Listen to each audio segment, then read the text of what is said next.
Hi, everybody, and welcome to the Yale University Art Gallery. My name is Marlene Theodore, and I'm the Associate Curator of Programs here.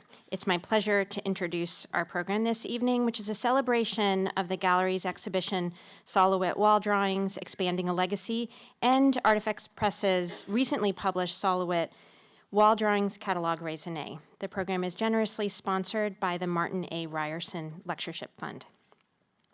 Sol LeWitt began making wall drawings in 1968 for a group exhibition at Paula Cooper Gallery in New York. He made a drawing of lines in 4 directions, horizontal, vertical, and diagonal, within a square, directly on a wall. And when the exhibition ended, the work was painted over, but the idea and the instructions for the piece remained to be executed over and again in different places and on different walls.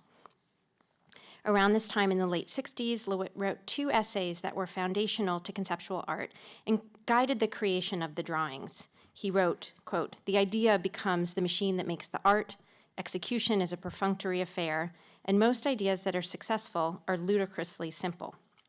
By the early 70s, he had decided that for the work to be truly about the idea and not about an original or precious object, it couldn't feature his own hand. He created the idea with instructions written on a certificate, but he left the work of following the instructions and executing the drawings to others, mainly trained artisans, but sometimes the general public. And we have an example of that in our lobby, which you probably saw as you entered. By the time of the artist's death in 2007, LeWitt had created over 1,300 wall drawings. We're fortunate to have, I think, 9 wall drawings up right now, many in the exhibition I mentioned. You can see even more if you go across campus to residential colleges, to the School of Management, the law school, and to West Campus. And we have over 60 in the gallery's collection, thanks in large part to the generosity of the LeWitt estate. It is one thing to see the drawings, it's another to participate in their making. This practice has engaged dozens of artist apprentices and draftspeople over the past 50 years, and tonight we'll hear about the relationship between drafters and the evolution of the work, how methods are passed down, the materials used, the legacy at stake, and the role that the Catalogue Raisonné can play. I'd like to begin by introducing my colleague, John Hogan. John is the Mary Jo and Ted Shen Installation Director and Archivist for Sol LeWitt Wall Drawings here at the gallery. He began working with LeWitt in 1983 as a lead draftsperson, and in 2009 as the Installation Director for the estate. He's led the installation of almost 600-ish drawings all over the world. He came to the gallery in 2013. He's overseeing the LeWitt Wall Drawing Study Center at Yale's West Campus, and we are incredibly grateful to have him here. I'll now turn this over to John, who will continue with the introductions and begin the conversation. And thank you all for being here.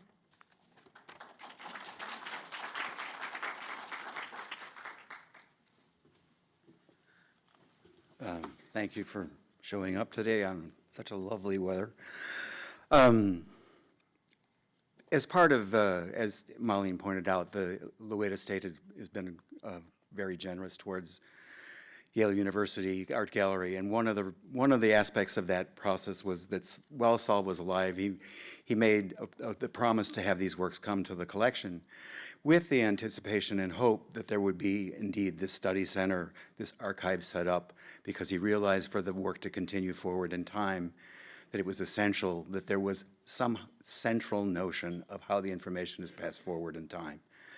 So as part of that gift, my position was established, and Mary Jo and Ted Shen endowed the position. And as part of my responsibility, I oversee the installations of the works that are in the exhibitions of Sol's work. I maintain a digital format for the archive. And this evening is sort of a beginning of another step and the evolution of how materials and ideals we pass forward in time. By interviewing essentially three generations of people who were involved in Sol's wall drawings, some such as myself who knew Sol for a very long time, then others that have come to know the work or experienced the work over the last decades. So the idea that this conversation becomes future reference material for history, for people who will understand how the information is passed forward. So I will keep it short. I'd like to introduce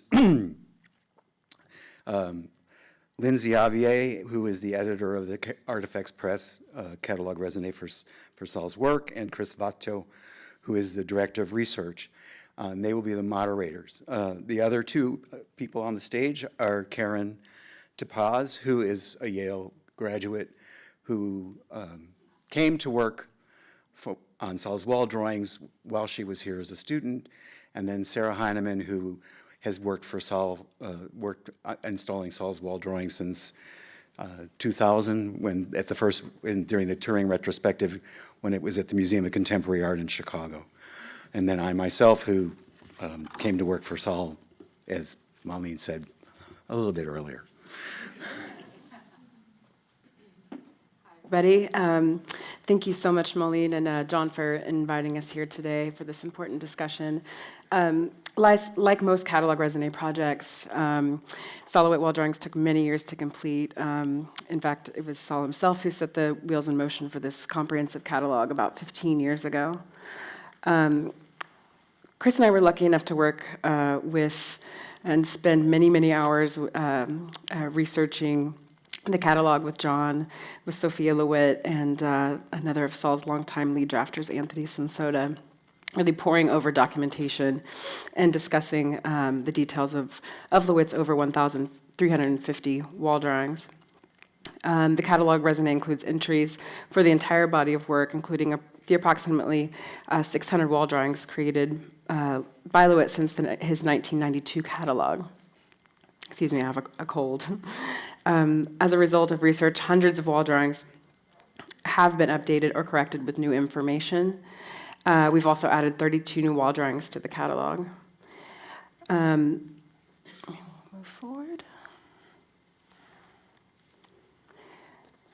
Our methodology to the research and presentation of the catalog really takes as its blueprint LeWitt's own cataloging practices. We've honored the system he created for the work, for his numbering and captioning.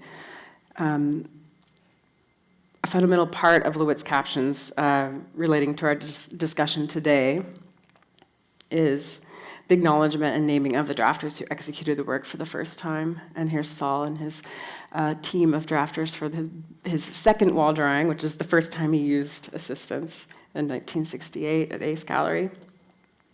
Collaboration is the cornerstone of LeWitt's wall drawings between the artist and the drafter, as noted by LeWitt in 1971's doing wall drawings, but also between the members of a team installing the works today, led by the newer generations of skilled artists such as Sarah and Karen.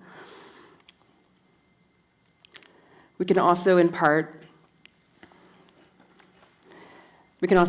credit the success of this publication to our collaboration with hundreds of LeWitt's drafters who helped us over the years to confirm important details pertaining to the thousands of installations that we are very proud to be able to include in this catalog. Over 3,500 installations to date and counting are included in the installation histories. We'll scroll down there to see the full entry. Over 3,500 installations to date, and we've where necessary, we've included detailed notes that highlight the evolution of many wall drawings and call out important distinctions from one installation to the next.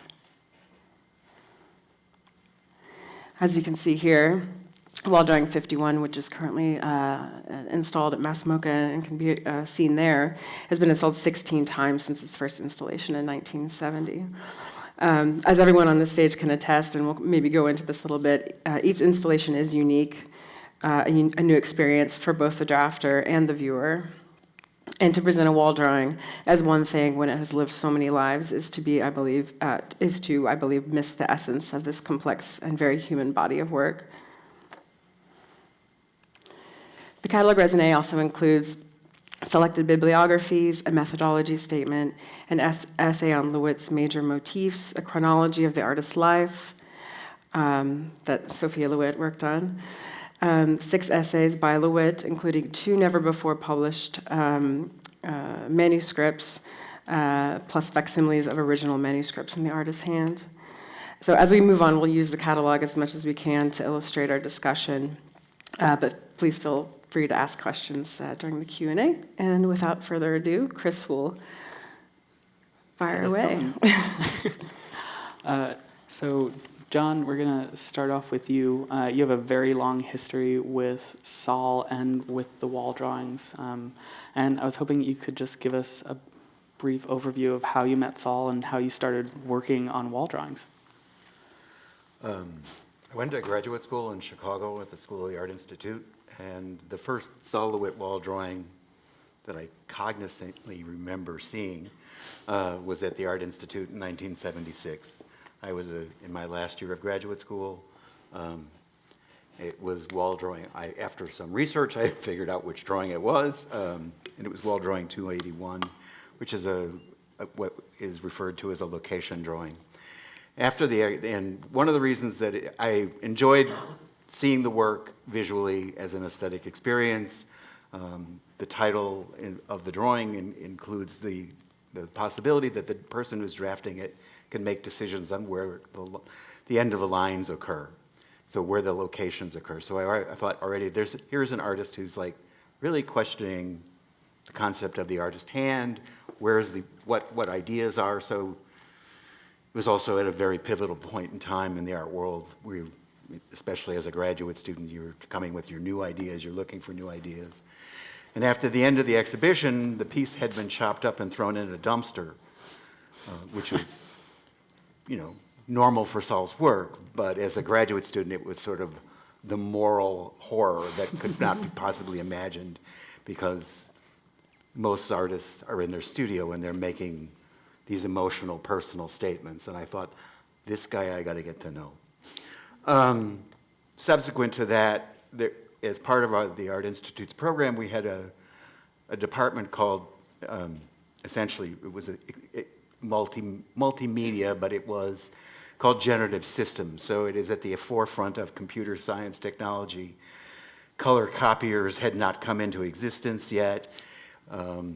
Polaroid cameras, so it was all kinds of new technology, and part of that process was a printing press, a very small printing press, and artists were already rapidly questioning how you get ideas into the art world, and so people were making small-run artist books, not precious artist books, but things that were inexpensive. And then I came to understand that Sol LeWitt was one of the founders of Printed Matter with Lucy Lepard. So I thought, this is an extraordinary, this guy's got a vision. Subsequent to that, I had the opportunity to curate a show of works that were done. It was called Take It to the Press, and it was done in Chicago in 1979 at the Moming Art Center. So I came to New York City to borrow things from Printed Matter, and subsequently Ingrid Cichy was the director at the time. She introduced me to Sol and to Martha Wilson from Franklin Furnace. And long story short, a long friendship developed. And then I moved to New York City in 1979. I moved to East Broadway, around the corner from where Sol and Carol were living on Hester Street. So we developed a friendship. And over a period of time, I began to do odds and ends for Sol, helping with some of the structure pieces, doing repairs, painting them, and then subsequently there was a space that Sol had essentially as a work studio for his printmaker and for the structures, and for myself doing sort of oddball projects. That was Joe Watanabe. Joe Watanabe, Yeah. one of Sol's, also actually one of Sol's earliest drafters, and then Kazuko, who Yamato. basically was the primary person to fabricate the wooden structure pieces.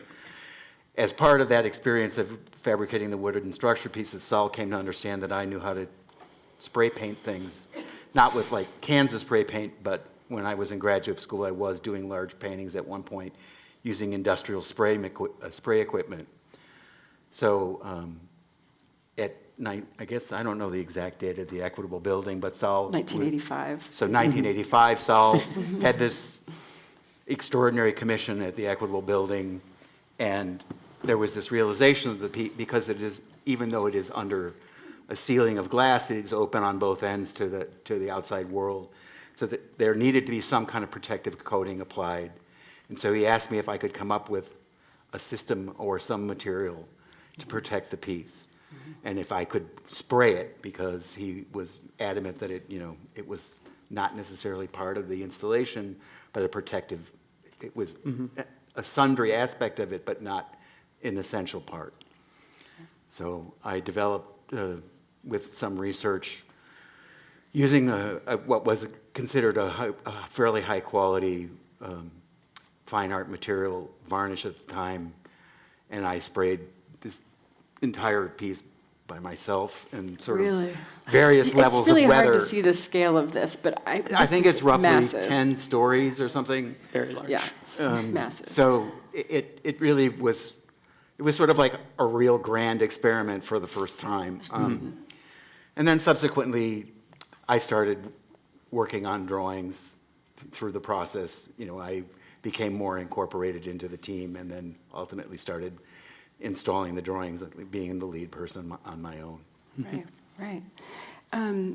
So Sarah, you came on the scene, it was some 20 years later, I think, via Chicago. But you were in Chicago as well, coincidentally. So your first time installing the wall drawing was at Sol's 2000 retrospective, and that was at the MCA in Chicago. Yeah. So I think there were over 30 wall drawings installed for the exhibition, and I think you installed maybe 8 or 9? Oh, Is it? It might have been 8 or 9. Yeah, on the list, I think. We never know. But yeah, I'd love to hear a little bit more about your first experience there, because it's a big deal. Big deal, and kind of amazing. I completely forgot that I also was graduating from the School of the Art Institute when I discovered Sol. And the summer after I graduated, I was hired as an intern by the museum to work on the show. And it was I think it's an amazing experience to have your first drawings be in the context of Right. all of the assistants in one place together at the same time, working their methods. And so you worked under Roland, no, sorry, No, not no, Roland. It was Thomas Thomas Romberg. Romberg, yeah. And he had maybe been working with the studio for a few years. Which is interesting. So he was also fairly new. Yeah, this is the distinction between an assistant and a lead drafter, which we kind of will get into a little bit. But I mean, I didn't know. even how that worked, I didn't right? even understand how anything worked. I was just given instructions, and Following everything instructions. had already been codified material-wise when I Right. walked in. So it was very much like, do this, do this, do this, and it was a little bit mystifying. Yeah. And watching all of the personalities, the different management styles. Right, I think there were It maybe was- like 5 lead drafters at the time. Yeah. And you had mentioned something about, you know, John was one of those. I think Anthony, Joe, Sachi, and a few others. And you mentioned something that was really nice about even Tomas being fairly new. He was going off.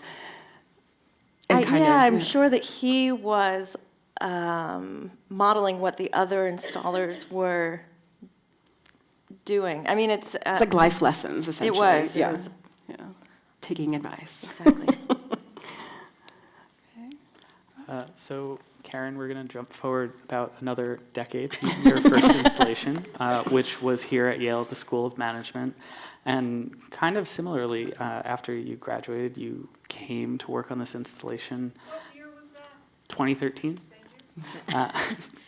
And how was that? It was an installation that took a few months, and was it basically being thrown in the deep end in terms of learning it on the job? Yeah, I got an email right after, like, I graduated, took off my cap and gown, and I got an email that said, would you like a job at the School of Management for Sol LeWitt? And I was just like, oh, I know who that is. But I was really intrigued, and I graduated as a sculptor, and I was intimidated that I wouldn't get hired because it said mural, and so I was like, okay, well. But I jumped on the job. It was a 3-month project, and it was kind of like a whirlwind. I didn't know what to expect, and John was leading that project, and so it was really interesting because it was like same way with Sarah, like, you have to do this, you have to put tape on this cube, you have to put it in a specific way, and luckily I was just really excited to do the project and work with a group of artists, and it was just really great to be able to use my skills as an artist in my work. Or not my work, but Sol LeWitt's work.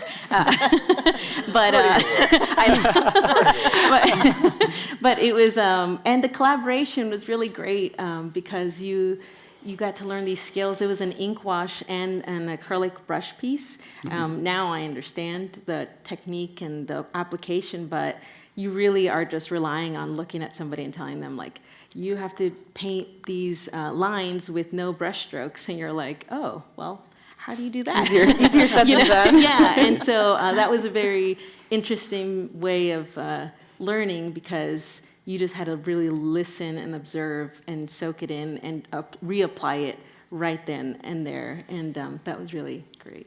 Great. Yes. Moving on to maybe 4 years after Sarah began, you led your first installation. I did. And we talked a little bit about this before, and I think it's a wonderful story. But I think, the idea of following the techniques and doing as you're told, or learning in that way versus kind of what you learn over time. I think that there's a very big distinction there. Tell us about the Walker. So the Walker Center. That was 2005. It was 2005, Yeah. an acrylic wash. And it was, what I find fairly interesting about the point in time that I started working on them is that most had already been realized. And so I was reciting installations that had already been installed. So And did you have a photo of this when you went in? So we had a photo. Yeah. So we knew relatively, depending on the quality of that photo. And, it's kind of terrifying. I have the instructions. I know what it's supposed to look like. I'm a manager of a crew. I had the elevation. I knew the technique. And every installation, I find, is super exciting because it's always going to be different. You can follow the instructions. You can direct a team. Everybody has a different hand. Yeah. Every wall is a little different. All of those nuances add up to a different experience. Right. And so it's always a surprise when Right. it's completed. And I was just grateful that it went really well.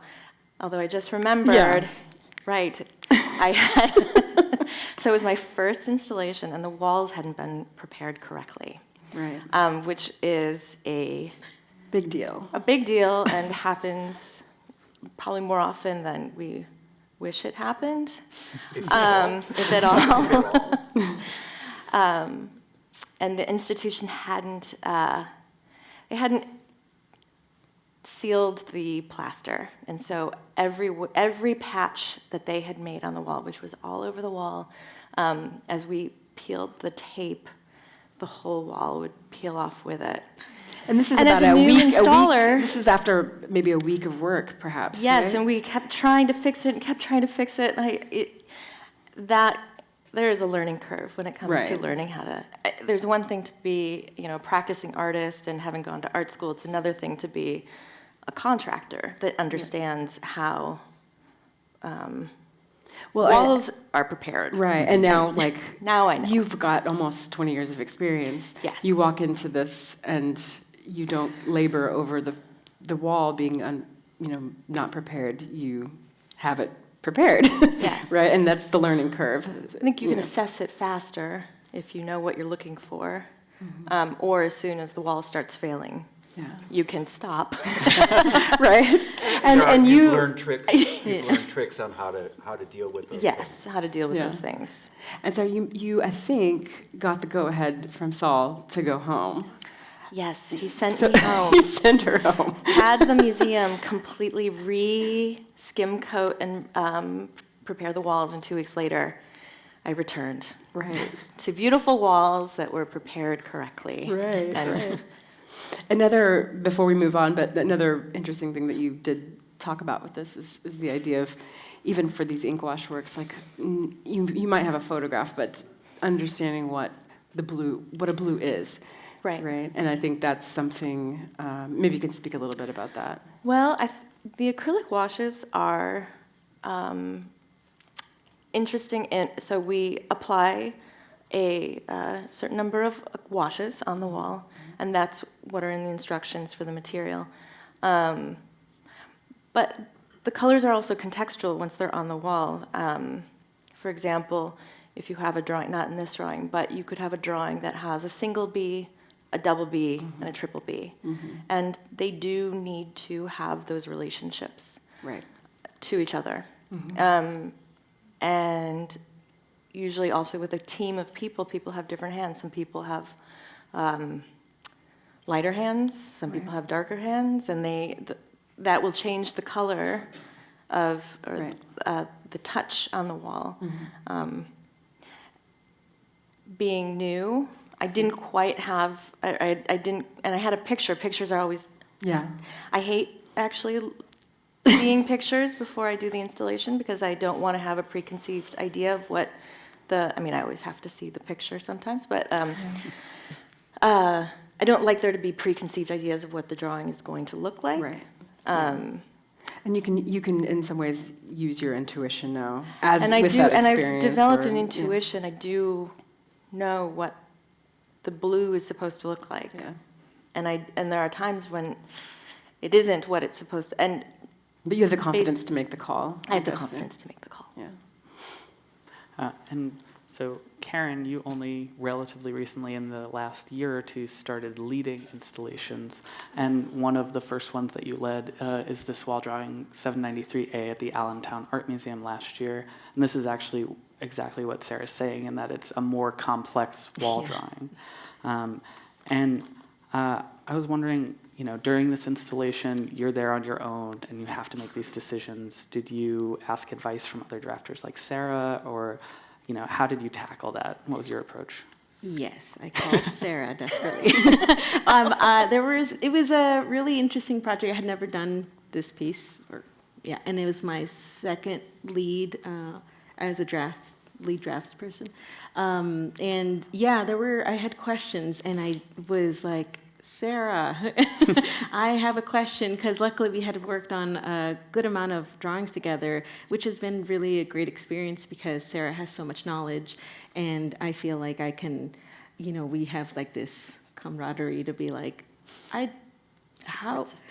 support system where I feel like, how do I install this, or advice of like, does this look right? Even just like a quick, gesture of like the line quality or the color gradation. I feel like This is like an iPhone photo. Kind of I think it was like just like a quick pencil drawing of how to install this, and she gave me a really good pointer. She's like, get a projector, project it on the wall, and I was like, oh, that makes sense, and so I did. I tackled down the scale of the wall. I measured it and then scanned the photo, and that was just like a really great feeling to be able to call Sarah, and she gave me that advice, and I tackled that, and so I feel like that feels really like a good system when I don't trust myself to be like, I got this, because I'm just beginning to lead projects and a team and things like that. And I call John all the time. Yeah. Well, I love. We all do. Never with anything nice, though, right? They don't usually call to say it's going great. Right. But that's part of how I see my role is indeed how the information gets passed forward in time. Yeah. So it's like if they're not comfortable, then they do need guidance, even if it's minor, or even if it's simply somebody saying, myself or maybe Anthony saying, you're doing fine, don't worry, you don't get yourself nuts about this, you've got it. I mean, that's and where the confidence level comes is actually very important, because certainly even for myself, the first time I did a piece, it was something where I had okay, I'm following, it's 3 passes of blue ink, and it's the rub, it's the tapping, it's the rub, and it's supposed to look even, and oh, it doesn't. So, Right. you know, and you think, well, then, is that what it's supposed to be? Because the whole notion of Sol's work is that it is a system. It's a system that is applicable for all of the drawings for time infinite. Right. So these are structures and materials and methods that were developed that had to fit the conceptual aspect of his work. So for somebody to say, okay, like they both said, somebody teaches, you know, we explain to them, do it this way, do it this way, do it this way, and they're like, whoa, what's going on here? Yeah. So there's this moment where it's like, once, you know, myself or somebody else or somebody who's worked with them, it's like, Karen worked with me here. She said, oh, you know, if there's other projects in New York, let me know. And I said, okay, here's a project you can work with Sarah. Enthusiasm. So, you know, Sarah had developed her confidence as in the same way that she explains. Yeah. It's the same thing. It's like you have to get people to the point where they trust their own Right, hand. right. But if you are only coming at it with this notion of, well, this is the structure, so you have to understand the nuance of the structure, but you also have to understand that the structure has to work. Right. The system has to work. And if it doesn't work, then it's the draft person's error Right. to correct. And you've said this very very eloquently. Sorry, talking about kind of what it takes to be a lead drafter, really, or even to install a work. And the priority for you is to see that people understand the content. And maybe you can say a little bit about what the content is for you, and what the ego is in this work. Well, the content is exactly what Sol said it was. And certainly, actually, one of the luxuries that I had that maybe somebody like Karen didn't have is to work with Sol over the years and watch the materials evolve, and when Sol would shift from one material to another.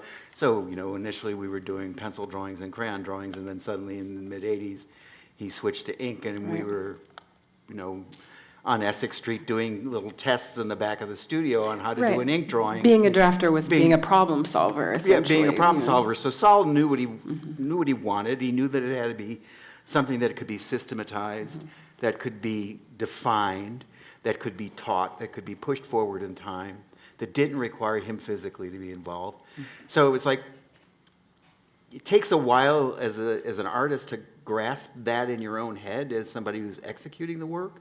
So you do have to understand the work conceptually first. Right. And then the skill groups have to come up to speed pretty quick. Right. But they're not, they're certainly varied skill groups. There are drawings that require somebody being, like the ink drawings, being very agile, being very quick, being able to move across scaffolding at sort of lightning speed with wearing rubber gloves with dripping rags. Which we'll and show then a there video are of. pencil drawings where you might stand in one spot literally 8 hours just drawing lines 2 millimeters apart. Right. So there's a really broad range, and some people are simply better at some things than others.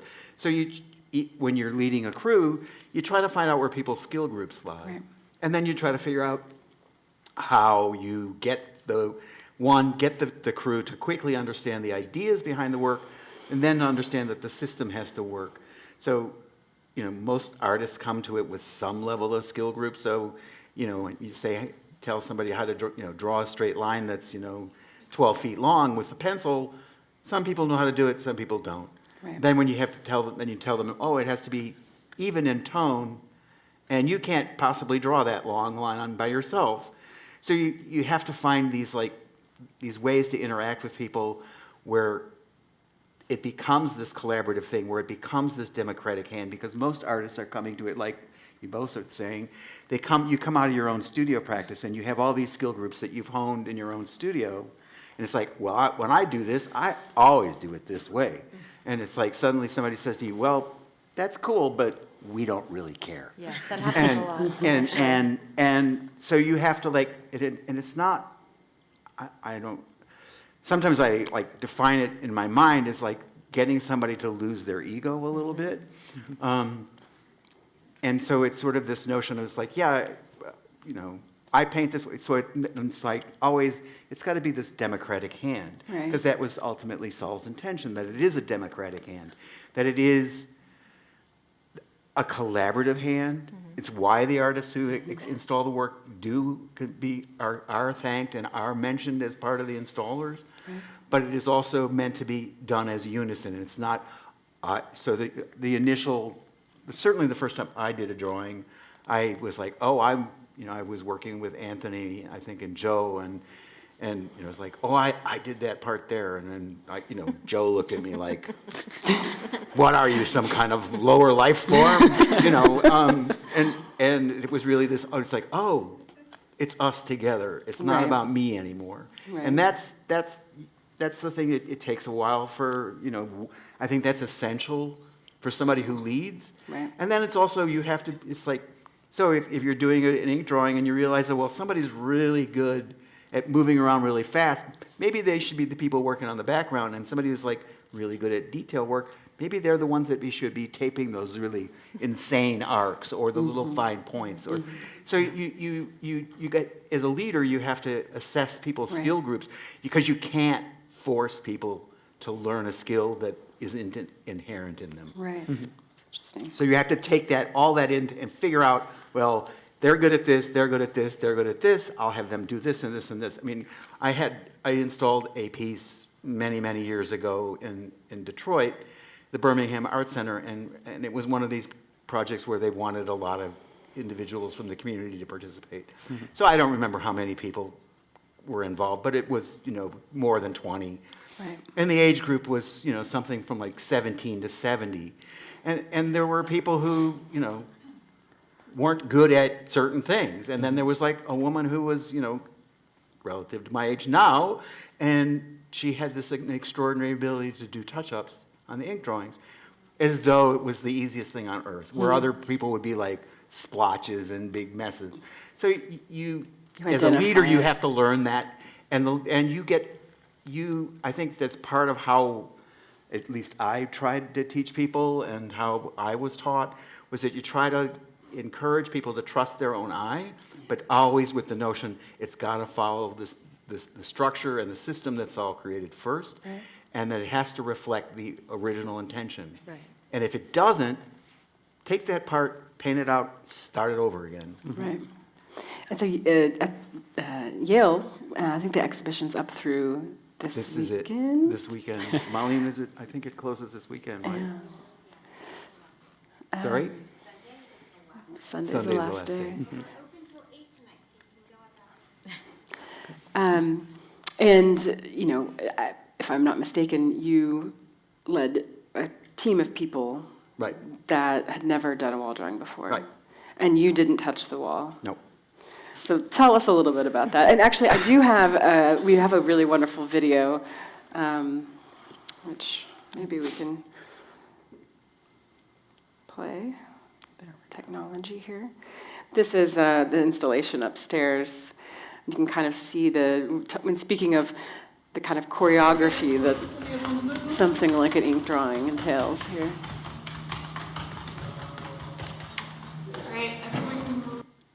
Oh, I think we were a little too far So, forward. You get the idea. yeah. So again, I mean, that's a good example. It's like, it is, the exhibition upstairs of the wall drawings, there were roughly, I think, 14 local artists that worked on it, none of whom had ever worked on, except for one, who had never worked on a LeWitt Wall drawing before. And because of what I feel like my responsibility is here to try to somehow codify and how you teach skills a little bit, was to say, you know, normally when we do projects that, you know, like Sarah would work with Karen and they would work together and Sarah would be working on the drawing, and Right. so it was like this together. Right.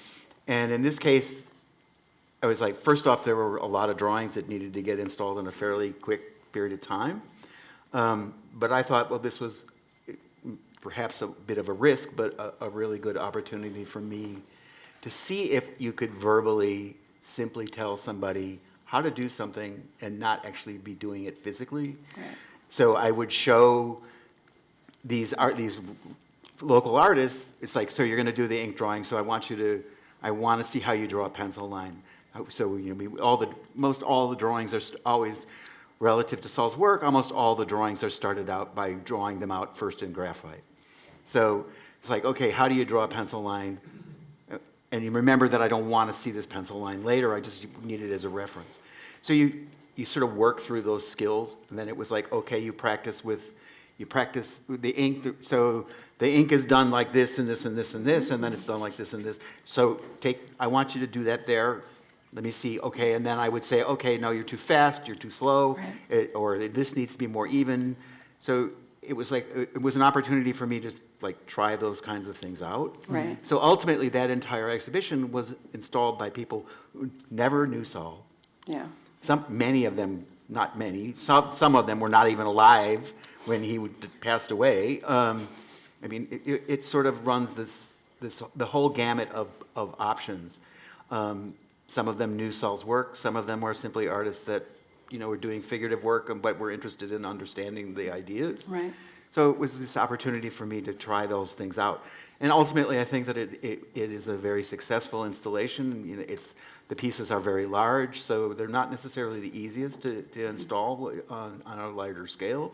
They were very labor intensive, and I think ultimately there isn't a single drawing that says, oh, that's one person's hand.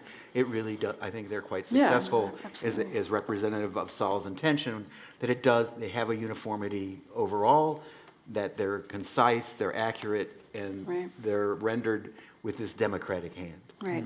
And what I appreciate about that, knowing the history of kind of the studio, knowing that it went from, you know, drafters being kind of problem solvers with Sol, Right. to really going through these bigger retrospectives in 84, 2000, 2008, and how a lot of the lead drafters really came out of those scenarios, because it is the best way for someone to build the confidence in such a, you know, condensed amount of time. And what you're doing here is in some ways kind of building that opportunity again for people to have those learning experiences without having the retrospective. Right. Yeah.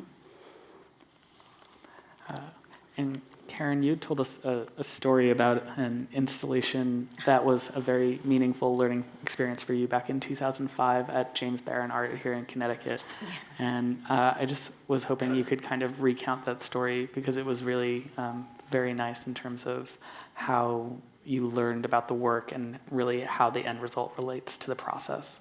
Yeah, I did this piece, and Hidemi was the lead draftsman.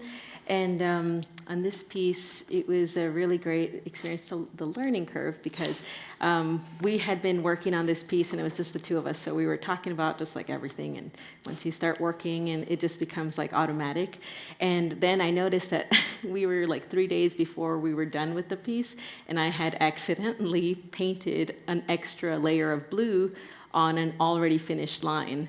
And so to that, I was just like, oh no. And I told Hidemi, I was like, Hidemi, I messed up. I made this one way too dark. And to my surprise, like I thought I was gonna get scolded or he was gonna fire me right there. And he was just like, that's okay.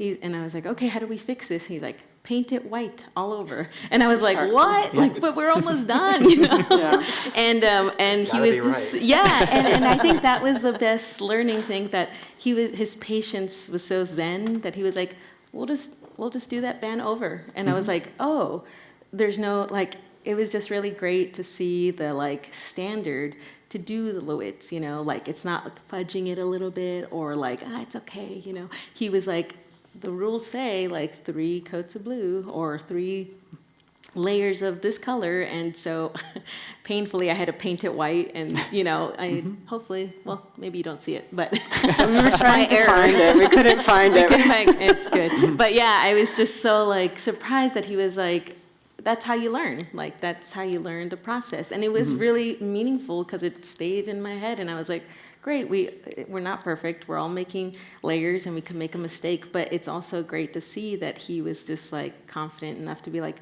we can finish this like in another day, don't worry. And so that was a really great experience just to see the level of technique and skill and like when you're giving a finished work, it really is a finished work to its standard.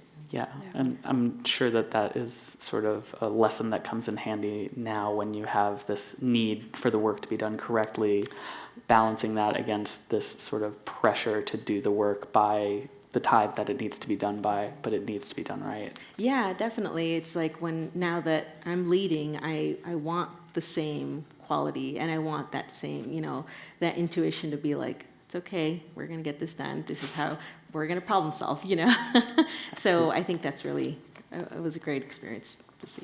Great, that's a great story. So I want to move on to really the materials, John, because I think what you're doing here at Yale is incredibly interesting as far as the conservation of the materials being used for the wall drawings. I know some of the materials used in installing the works have evolved over time. For example, I think it was in 2003, the Pelican inks were discontinued and they had to be replaced with diluted acrylics. I thought maybe talking about this great piece, Wall Drawing 38, and kind of what you've kind of had to confront. It's been on long-term display, or it's been installed now again. Right. But it's been on long-term display at Mass MoCA. So this is a drawing that's all, I don't know the year, but it was done in Tokyo for one of the early biennales in Tokyo. Yeah, there's the original there in 1970. So a bit of the history of the piece is that Sol was asked to be in this biennial in Tokyo, and he said he needed walls, and when he got to Tokyo, he got these walls that were made out of pegboard. So it was sort of pretty contrary to his working process at the time, and there's a lot of anecdotal information about how he sat and thought about it for a long time. And ultimately, he came up with this piece, which was to take pieces of red, yellow, blue, and white tissue paper and roll them up very small and then put them in all the holes in the pegboard. So the pegboard was painted gray, a neutral gray, and then there are instructions for the piece. So the tissue paper that's involved was simply a commercial product that was available. It's not a fine art material. It's just tissue paper that was intended for packaging and things like that. Right. The piece had really only been installed that time, and then Very short, relatively short amount of time. Period of time. Mm-hmm. So as part of Mass MoCA, Sol really felt it was an important piece to include in the wall drawings that he chose for the installation. So Mass MoCA is not the same level of light controls and things like that we have say for here or in some other museums. So there's a lot of UV light. There are the overall general lighting for the museum is daylight fluorescent tubes. So for the most part, all the materials that we use are very archivally stable, but this tissue paper is not. So in a fairly short period of time, 6 or 7 years, all these pieces of tissue paper faded out. So the decision was to redo the work. So again, it's a fairly labor-intensive piece. So some interns at Mass MoCA, under the guidance of one of the studio people, reinstalled the piece. But I felt it was really important. It's like, if this is the kind of thing we have to address in the future, then perhaps this is an issue that I can discuss with the conservation department here at Yale. So I approached one of our conservators and said, this has happened. What do we do? So first, one of the conservators, Elena Turek, who is now in Texas, went with me, and she measured light levels and said, oh, well, this is sort of off the scale. So then she said, well, you need to find a more archival material. So then we went back and forth, how to correct. And then ultimately, after Elena left, another conservator who was one of our painting conservators, Cindy Schwartz, and I spoke with her, and I said, is there maybe, can you think of a more stable tissue paper? And she suggested no, but I think that we could dye tissue paper with archivally stable dyes, pigments, so that if this piece doesn't have to be installed again the next time, that we can work with materials that are more stable so that there is the potential for more longevity to the work. Right. So I think that that's like one of these rare moments where I, whoever is in this position, myself or someone in the future, can really work with people here who, as a reference. Right. In the same way when Sol was alive, as you mentioned, the Pelican inks that had done the ink drawings with since the early 80s, the manufacturer discontinued them. And while Sol was alive, we had to come up with a new formulation of something that was, one, going to be more stable, but two, that we had some reasonable assurance would go forward in time. So we came up working with an acrylic paint company in Switzerland called Lascaux. Right. And with the studio people, we came up with an ink formulation that was using more stable pigments that we use currently. But the same thing applies going into the future. There's no way to know if Lascaux will continue to be manufactured, and at some point, maybe it won't. So I can, or whoever is here in this position, can work with people in conservation and say, okay, we need to find new formulation that will match Sol's criteria of how the ink drawings are to be installed, or of how the acrylic pieces are to be installed. So because Sol's, despite the fact that he's been dead for many years, it is a contemporary art practice. So Right. all the drawings that are going up are contemporary installations, and they have to look contemporary. So even works that are up long term, They should when be they refreshed. need to be Yeah. redone, they need to be redone and made to look fresh and contemporary as Sol intended. Because that's the And spoke content of the work, right, essentially, is that right. it looks the way it did. Right. Relatively. They're not yeah. meant, the work is not meant to be perceived as a historical moment. It's meant to be seen as a contemporary installation. So it's essential that there is some interface where the materials, even though Sol worked with really basic things, colored inks, colored pencils, and crayons. And there was a yellow pencil, too, where you had yes. So, things that Sol felt were readily available, the inks were discontinued because architects no longer used them because they went to computers. So that was certainly something Sol had not foreseen, but responded to and said, okay, well, the inks aren't made anymore, we find a new way to do it. Right. But it has to work with the system. Colored pencils, again, red, yellow, blue, and graphite. So different companies made them forever, but how many people are using mechanical pencils with Yellow. leads in them? So, now Kohinoor manufactures the colored leads for us. We had a batch that, where the yellow at Masmoka, all the yellow pencil lines faded out. There was no way for us to understand why. Right. And then we found out the yellow leads that we had been using were unstable. So now we have switched to yellow leads that are stable, that Kohinoor manufactures. So the materials have to reference Sol's intention and be consistent, but they don't have to be, it's like often. They should be readily available. They should be in some readily way, available. yeah. They should reflect his intention that, that it's, even the drafting tape that we used forever, Scotch 3M stopped making it because how many people use drafting tape? That killed me. It was just like, it's like this is something that's ubiquitous. So it's like, that was always the issue. It's like everywhere on earth you could get a roll of drafting tape, Right. and suddenly nowhere on earth could you get a roll of drafting tape. Wow. So one of the conservators here at Yale helped me find and source another tape that has a adhesive that fits the standards and has the flexibility. So again, the materials might get discontinued, but we have access. I have the resources here have access to future evolution of those materials to maintain the integrity of how the work is installed in the future. Right. And what's so great about the works here on campus and you being here and also the works at Masmoka is there's really a way in which you can observe, how materials are fading or, Right. things like that, and you can address it, Right. which is kind of It's sort of a very petri dish important. of how the work is out in the world. I mean, Yeah. different institutions have been up for long periods of times, and some are much more responsive and realize, the piece needs to be restored or redone, or this part so we, recently installed a piece at the Morgan Library. It through no one's fault, it was damaged, and of course the Morgan was being really responsible, and I had Hidemi go fix it really quickly.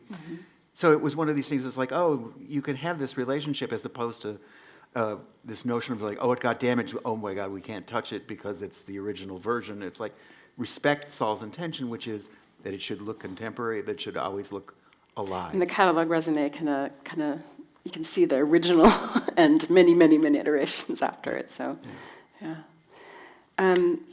Before we move on to Sarah and Karen again, I wanted you to kind of tell me what you think about, if there's a trajectory here where we're moving further and further away from Sol's presence, the ability to fax him for changes and whatnot. But is there room for kind of the drafter to contribute to new ideas, new kind of techniques or methods? John, do you think, is this something that you have thought about for kind of people moving forward? Yeah, Innovations, it was always an aspect of how the materials evolved and how the methods Right. evolved while Sol was alive. He certainly would never, if it made it easier or made it better, more concise, Right. there was no reason not to embrace it. Right. But it had to be human. So yes, reject the notion of computerized renderings of Sol's work on the wall. I mean, that's not where he was Right. going. Yeah. It always had to be about Human. people and Yeah. being involved. Right. So it wasn't something he rejected. I mean, forever with the pencil drawings that are referred to as the drawing series, we have this system of drawing 3 lines at a time, and it's very rudimentary, and it's 2mm graphite leads with a 2mm graphite lead spaced in between. So you you tape 5 leads together flat, and that draw 3 lines at a time. Well, there's somebody here who, and there is a drafter in Germany who had, of his own volition, came up with this peculiar little plastic device that held the 3 leads and would always be accurate. And so it was like this little tool, this little thing that he made for himself.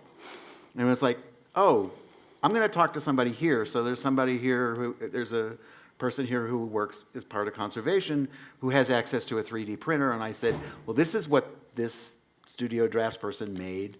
Can you help me refine this to something that maybe we could 3D print that will, going forward in time, sort of once again guarantee this notion of how it can work. Yeah.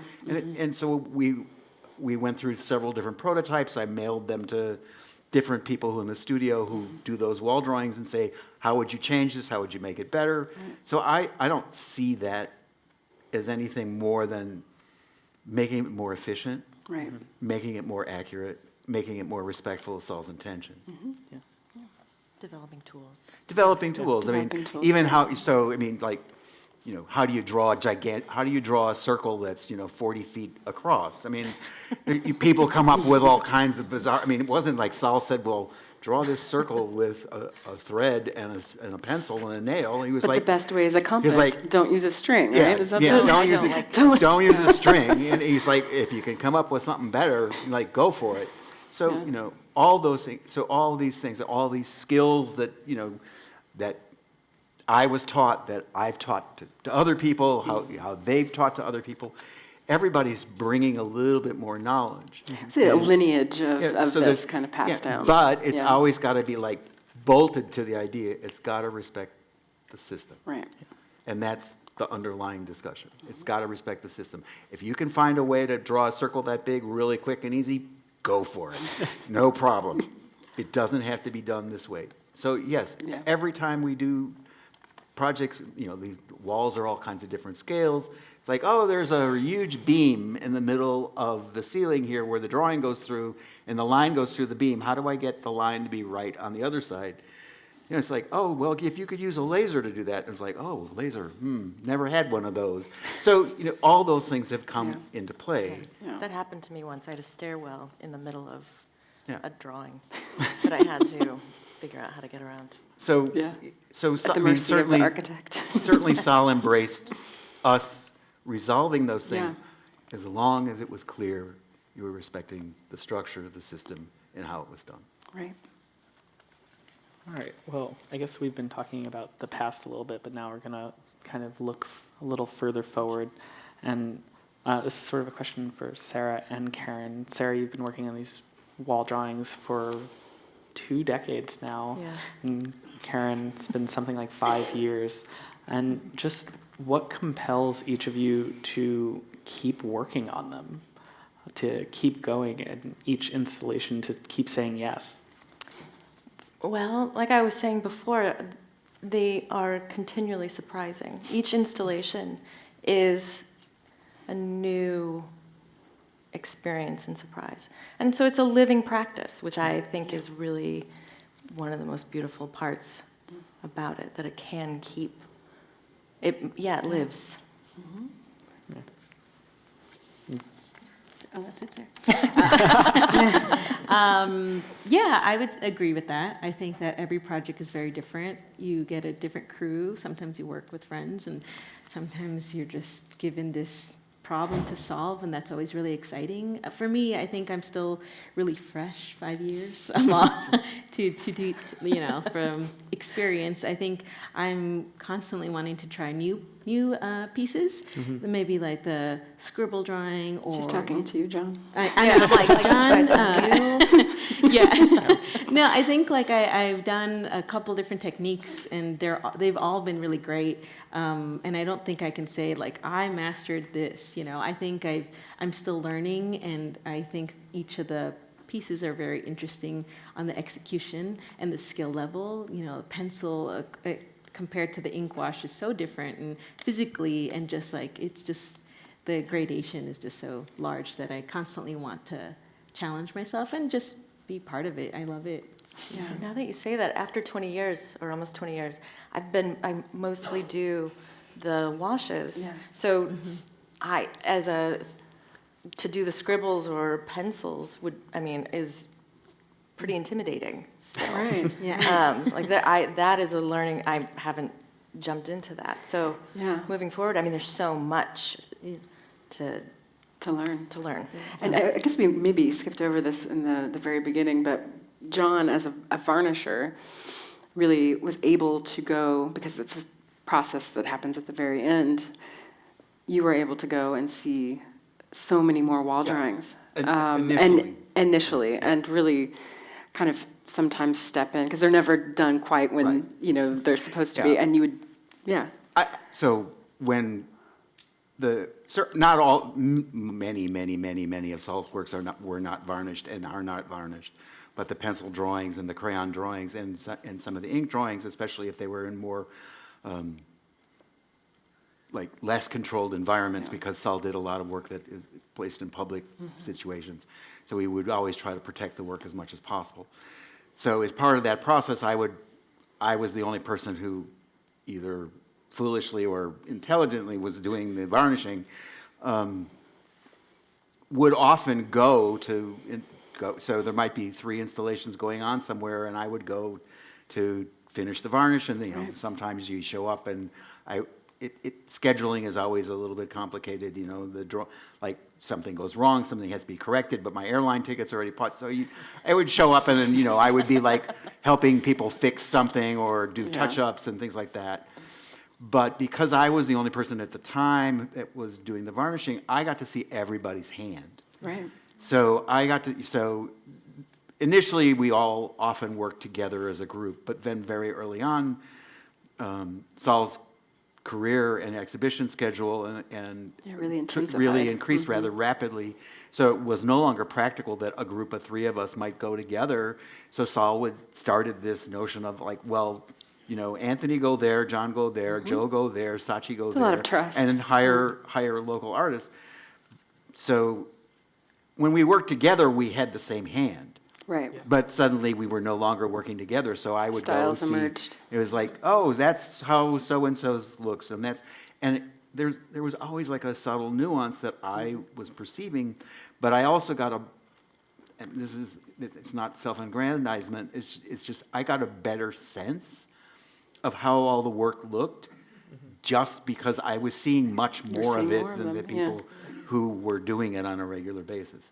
So it was like, I saw that drawing and I sort of saw that aspect. So I started to think more and more about how, one, you make this hand more democratic. And then, Sol also would, early on he realized that some of us had a heavier hand or a lighter hand, and he certainly accepted that. And if there was something, he never really was like, oh, that's done wrong, but it was like, oh, well, that's, you know, Well, and how do also- we That's the find? spectrum. There was like, this is good, this is good. It's like, as long as you understood, respected the system, it fit within this. So I evolved my own vision of what that neutral hand is, the way everybody else does. Yeah. But I did it, I mean, when you do like these large-scale exhibitions, and you work with other people, you get to see everybody's hand at the same time. Yeah. So when we did Mass MoCA, we got to see everybody's hand and how everybody did things. Right. But otherwise, you're out there on your own. Yeah. So your reference You point develop. is self, Is very narrow. yeah, I was gonna it's say, self, you know, you incorporate it into your eye. Right. For years, I didn't have any sense of what the other wall drawings looked like, because there wasn't.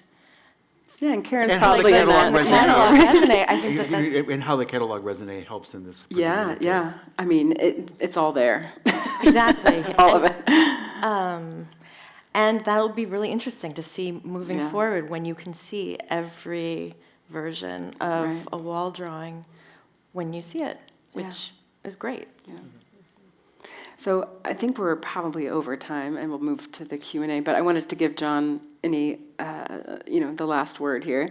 Well, I don't want a last word, but what I do want to say is, so going forward in time, the resource materials here are for more serious research are available, but by appointment only.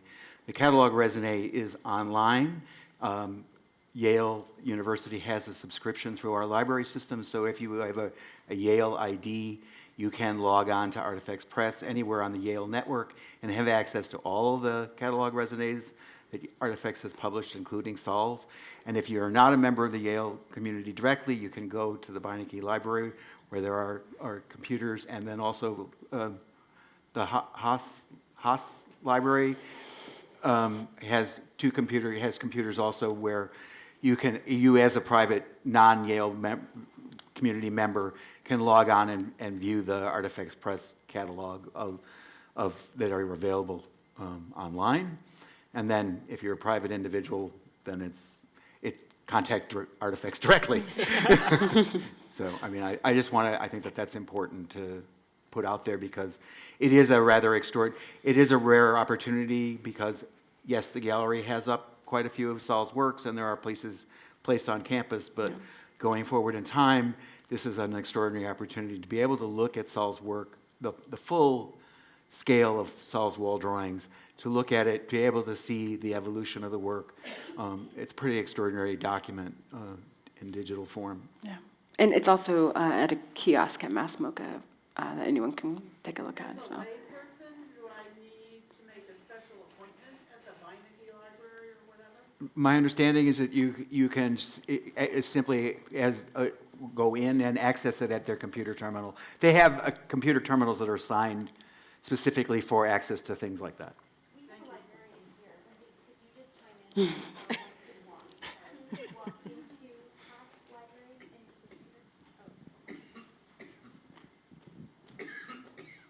So the Haas Arts Library, no, you're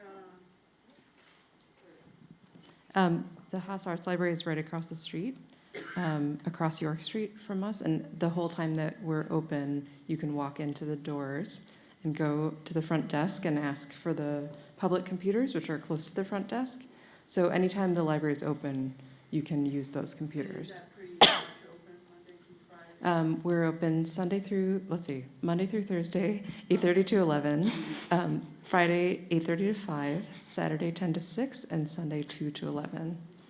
Yeah. So if it's after hours and there's no security guard at the desk, you can call our front desk and ask to be let in. But during the business day, we're open. So, yeah. I'd also just like to say that the School of Management drawings, there's 3 pieces that all of which Karen worked on that you saw in some of the earlier images. School of Management is open to the general public.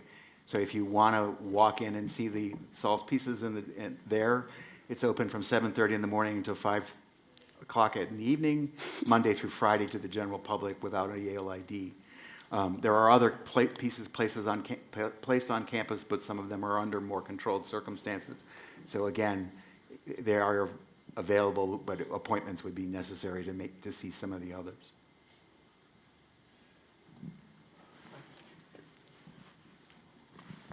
How does one become a lead installer? You seem, Karen, to be, sorry, how does one become a lead installer? Karen, you seem to be on a blitz path since you started in 2013 as compared to your very young-looking colleague next to you of 20 years. So I'm just wondering how that evaluation is made and how that happens. Well, that's kind of a question for John, and I guess, I mean, Karen demonstrated I'm an not- understanding and, Yeah, and I talent. don't think that we don't have a structure There's not a per se in test. place. I It kept it has to do with, essentially it has to do with someone working with somebody who is a lead drafter and saying they're really committed. I mean, there are lots of people who have worked on drawings and they're like, oh, that was fun, but I'm not really See ya. interested. Well, I mean, people gain experience, they gain knowledge, they understand materials, so there's always something to be learned. But some people are just like, oh, this is really great. I really enjoy this. And, if you're an artist, it's a job that it has an ebb and a flow to it. So you're not always they're not working 360 days a year. So they have time for their studios. So that people suddenly say, oh, I'm really committed to it. They have the skill. They work with people who I worked with, who I trust. And then when it was the first time that I thought, oh, well, there's a project maybe Karen could do, I certainly made phone calls and said, can I trust? I called Sarah. I called people that she worked with and said, so I trust the people What do you I think? trust are the people who trusted her. So, and that really is essentially the system. And do you have someone in line to take your spot? I haven't planned on going anywhere real quick, but there's always. I'm fully aware that the cemetery is filled with irreplaceable men, but I see it as something that is simply when the time comes, there are many skilled, knowledgeable people. It's not that and I think that that's something that I actually sort of enjoy, is that I know that the same way that, there's 30 years here. Yeah. And for me, that's pretty reassuring, because it's like, oh, this is exactly the, Yeah. and I recently spoke at Mass MoCA, and one of the things I really tried to make a point about was this notion of trust. Was that Sol trusted people, which is, when you think of an artist studio practice, and it's like, yeah, go out there and just do it. And it's like, whoa, wait a minute. It's a lot of pressure. It still is a lot of It pressure. still is Yeah. a lot of pressure. You have to get them done on time. You got to get them done, within the finances that have necessarily been allocated, And to the standard. and to the standards, if they had to be corrected, all those things. So I do think it's a system that's based on trust. I have no concerns whatsoever that I can be replaced. And when the time comes for me to step away for whatever reason I choose or don't choose, there will be somebody who has the skills, and maybe they'll have a different perspective. I mean, yes, I have the perspective of having worked with him, having known him, but Karen has the skills. She understands the work. So, yeah. So the personal part maybe is a little bit different, but she respects the work the same way I respected the work. So, I don't really see it as an issue. I saw Sol's work for the very first time in October, and I went to Mass MoCA for the 10-year evaluation, and I want to say that this follow-up here is phenomenal and just expands on what went on in Mass MoCA, and I want to thank you very, very much. Thank you. I think here as well. And then in the back after. Yeah, I teach at the Yale School of Management, and so every day I enjoy the work that the terrific work that you've done. First of all, thanks for that. Well, thank the estate. Yeah. Yeah, of course. And I'm always wondering whether, I just couldn't imagine that there would be a piece that would fit that particular long room that was in there. And I'm just wondering how much first of all, how much leeway do you really have to take a piece that may not be precisely fit to the space? And then something a bit more personal, every time you do one of these, you spend so many hours thinking about it. Do you think that have you gotten to some understanding of why particular colors are placed next to each other?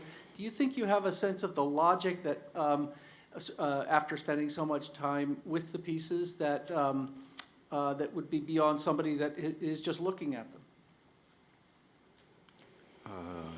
In some pieces, the logic is pretty Yeah, straightforward. a lot of the work, the logic is really tight, Red, actually. blue, yellow, gray.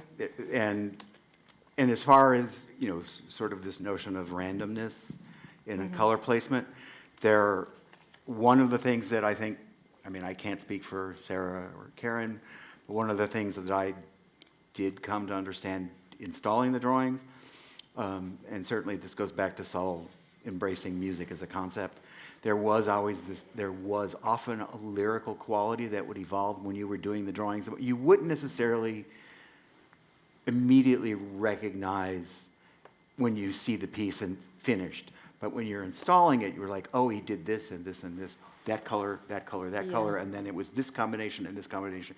And some of it is very intentional, very controlled, and then some of it is just him embracing randomness, because he really loved randomness. There's tons of pieces that random is like in the title, where he's like leaving it open. So I don't think you can control it so much that way. Yes, there are works where it's controlled, and then there are works where he just has celebrated, let it go. This work is serial, I was going to so say, this has a logic to it. What's interesting about the piece behind us is, yes, the piece that we're working on is, there's a logic that is seriality. It's, you can't see it, but it's It's a like gray building up band, the colors. red band, blue, and then and they are overlaid in order. The one that's to the side there, that logic isn't exactly prescribed, but obviously the square to the left has its combinations of red and blue, and the square to the right is combinations of blue and yellow. So that is the logic that is emerging. And to speak to the wall drawings that are at the School of Management, one of the things that I think is kind of important to remember a lot of the times is that Sol was working in plans, so he didn't know in advance how these would necessarily turn out on the wall. For works that were in acrylic, he would annotate them with, R is red, B is blue, but he wouldn't necessarily know what the full effect would be until the work was installed. Yeah, all of his working drawings were done simply in pencil with colors indicated with letters. So there's it's not like he was like doing an ink wash as a maquette. So he was seeing color in black and white. Yeah. And I think that's pretty extraordinary skill that he had. And those are the surprises that we experience as we're doing it. 'Cause we don't exactly know what certain color combinations are actually going to look like when they are. And we have a good sense, and somebody who's doing it for the very first time, who hasn't seen it, has probably very little idea of what a blue, red, blue, yellow is going to look like once it's realized. I think the fun part is also when it comes to doing the bands, you have to cover one band and then paint one next to it and cover the next one. So it's like this weird piano situation going on. But when you start peeling them off, because the underneath is already done, and so to touch the colors, it's kind of the best part. Because you forget what is underneath this paper that's being covered. And so when you peel it off, you're like, oh, well, that makes sense. Even though when you're making it, you're like, oh, this is like a muddy purple. Like, what's going to go next to this? It's true, sometimes the pieces don't emerge until the last second. Yeah, it really does. Like, oh, You're Miracle. like, that makes sense. Yeah. So, I think the woman in the black hat, right here. Thank you all. This was really fascinating. I'm curious if you've dealt with unauthorized fabrications of his wall drawings. And in addition to that, I'm wondering if, because it sounds like either John or Sol has been very closely involved with the fabrication of many of these, but I'm curious if there's been an instance where Sol or John or someone else actually disavowed a fabrication that took place because you felt it didn't correctly follow the instructions. In the years that I worked for Sol while he was alive, only twice did he say that piece was installed improperly. And he said the draftsperson didn't understand the idea. So he didn't say they were wrong. He said they didn't understand it. As far as unauthorized copies, that's out in the world. That's just that's the world we live in. But ultimately, Sol's the notion of what the work is, which is, we didn't really address the notion. So many people are aware that Sol's works, the vehicle of ownership is a certificate that represents the intent of the piece and a diagram. So if you are not the owner of those two objects, ultimately anything else is parody of the work. So, and I've spoken about it a couple times where, often in classical training of somebody who's a painter, you go in a museum and you make a copy painting. So you might make a really knockout, Monet, whatever. It's your version of Monet, and Sol certainly felt the same way. It was like, and he wrote and spoke of it, that if you do this without the intention of what the piece is, which is the certificate and the ownership of it, then it's simply parody. That it's the same notion of, what we try to teach the draftspersons is like to not say that they did that part because it's the ego. So if somebody says, "Oh, I got a Sol LeWitt, catalog and I copied the piece, or I took a picture of it and I made it in my apartment," it's like, yeah, that's fine. But that's not the artist's intent. So again, that's to the conceptual notion of the work. It is also addressing the notion of what ownership is, and we live in a culture where intellectual property is a shifting concept. And I think it's interesting that Sol addressed it very early on, that this document is the piece. The realization of it is the realization of it. So yeah, it happens, but it's not like somebody's out there trying to market their version. But we certainly have had. I have people who said, "Oh, I did this drawing in my apartment. It looks, it's like." You're like, "Oh, good, okay, fine." All right, did you use the right color pencils? Did you use the right ink? And it's like, but that's their little thing. But it's not Sol's work. It's simply a parody of it. Thank you.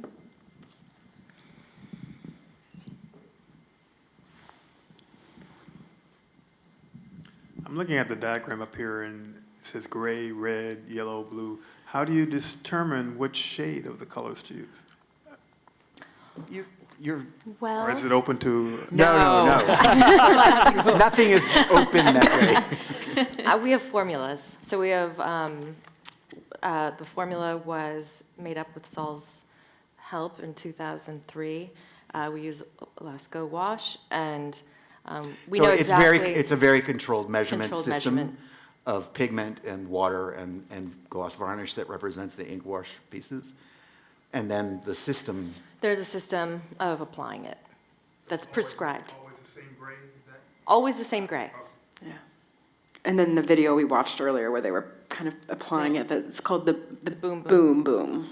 Oh, yeah. Right? Yeah, it is called the boom. I referred to it here as the tapping part. Tap, tap. That language might evolve over time. I use person as opposed to draftsman. I was also. Yeah. Oh, And that actually kind of speaks to the previous question a little bit as well, in that you could have, for many of these works, the instructions or even the diagram, and you would not be able to do it. There is like a very real lineage of knowledge that exists that needs to be tapped into for it to really be an official work.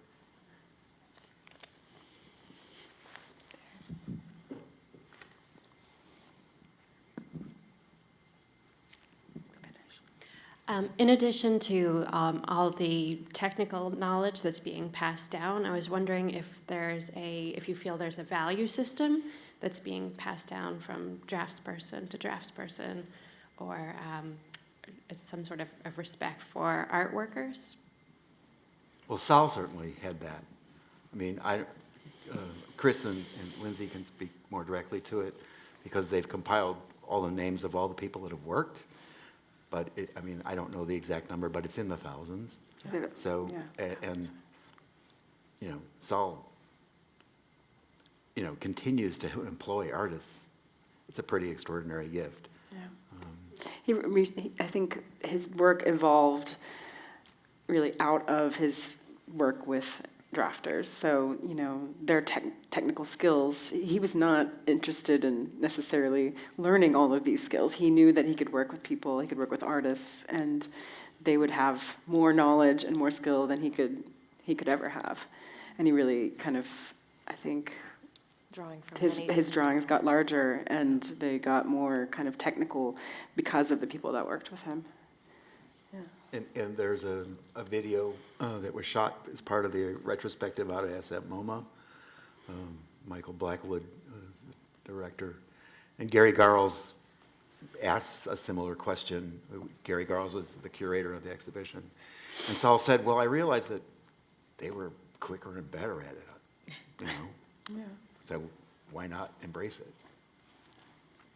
I think I'll just add to that is that I do agree that there is this value for the artist that's unspoken, because I've worked for a lot of artists as an artist assistant, and yet this is the job that I find the most like